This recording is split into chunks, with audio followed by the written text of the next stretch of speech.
Remember when I turned a $50 bulk buy into a brand new Rivendell set? No? Then welcome to my channel. I'll put a link to that video down below in the description. Well, this time we had our sight set on the Harry Potter Gringotts Bank that was released in mid-2023, and at $430 plus tax, I thought it would be a little easier than the $500 Rivendell set, so I challenged myself to make it a little harder. Instead of having a $50 head start, I'm going to use the gift with purchase I got when buying Rivendell, as well as the cash equivalent of the VIP points for that buy as my starting money. The VIP points are worth $25, and the Houses of the World 3 set was selling online for $20 to $30. I ended up selling it for $20, getting us to $45 without much struggle. Then, the impossible happened. Someone in our neighborhood posted about giving away free Legos. Free Legos! And not just a bunch of off-brand, not-covered, half-broken Legos, but legit Legos from actual sets. I got super lucky and was the first to respond, and she let me have them. Inside the box were some small Technics, a small spaceship, the Fire Fang from Ninjago, Lloyd's car from Ninjago, Iron Man mech, and the Avengers jet, with 3 of the 5 bags still unopened. Little Dude staked his claim to Lloyd's car, and the rest went on the marketplace.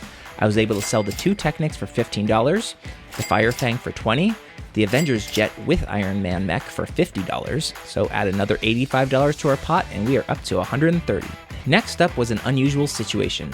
Generally, it's hard to find such a good deal on something new in box that I'm able to flip it for a profit. But I did it.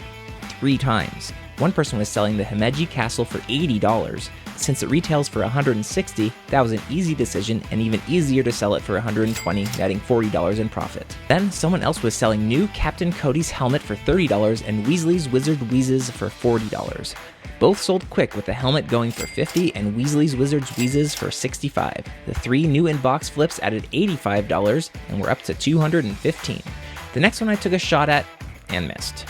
I saw an old Sanctum Sanctorum set for $80 and thought it was another solid investment. However, it sat on the marketplace for a long time before somebody made an offer for $90 and I took it. $10, it's better than nothing, and we're up to $225.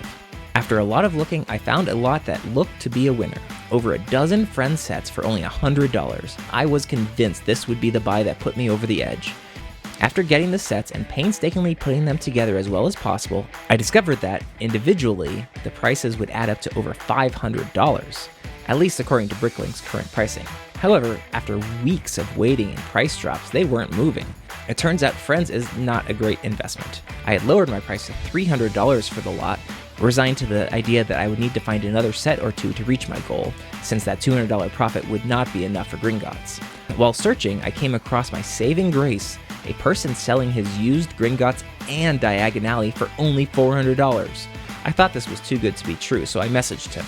After my initial inquiry, he voluntarily lowered the price to $350 for both sets if I could come get them that weekend. That means I only needed to sell the Friends lot for $225 to have enough for Gringotts with the bonus Diagonally, another set off my LEGO bucket list. I lowered my price for the Friends lot to $250 to give myself a little wiggle room for negotiations, but someone went for it at $250 for a profit of $150, bringing us to $375. I'm always a little worried when buying a used set, especially expensive ones, that they'll be missing important, unique pieces or minifigs, but he assured me it was 100%.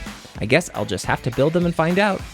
I'm calling this buy and sell challenge a massive success, turning the VIP points and gift with purchase into 2 of my most wanted sets that would have cost over $900 new. Little Dude and I are having a hard time deciding which set to do next, so we might just let you guys decide. Comment down below with what you'd like us to work on next, and keep an eye out for a poll on the channel. Thanks for watching and keep building.